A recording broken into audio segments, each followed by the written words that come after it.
دارُ الاحسان کا پیغام سنو، لوگوں اللہ کی طرف رجوع کرو، لوگوں یہاں سدا نہیں رہنا، نہ ہی دوبارہ لوٹ کر آنا ہے۔ لوگوں یہ دنیا اور اس کی ہر شے ناپائیدار فانی اور چند روز کی مہمان ہے۔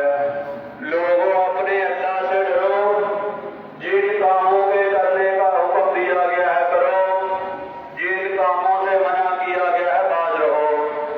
لوگوں ہم لوگ دنیا میں آخرت کمانے آئے ہیں، جو یہاں بو گے وہی وہاں کاٹو گے۔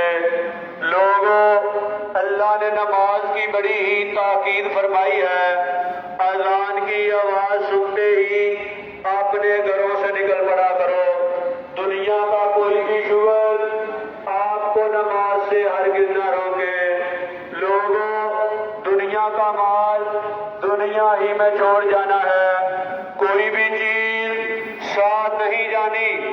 لوگوں نماز قائم کرو، نیکی کرو اور نیکی کرنے کا حکم دو، برائی سے رکو اور رکنے کا حکم دو۔ اللہ کے دین اسلام کی دعوت و تبلیغ کے لیے اپنے گھروں سے نکلو، ضرور نکلو، اگرچہ بہت ہی قلیل مدت کے لیے نکلو۔ لوگوں حضور اقدس صلی اللہ علیہ وسلم نے فرمایا، جس نے میری امت کے بگڑنے کے وقت میری ایک سنت کو اپنا رہنما بنایا، اسے 100 شہیدوں کا ثواب ملے گا۔ وہ وقت آج پوری طرح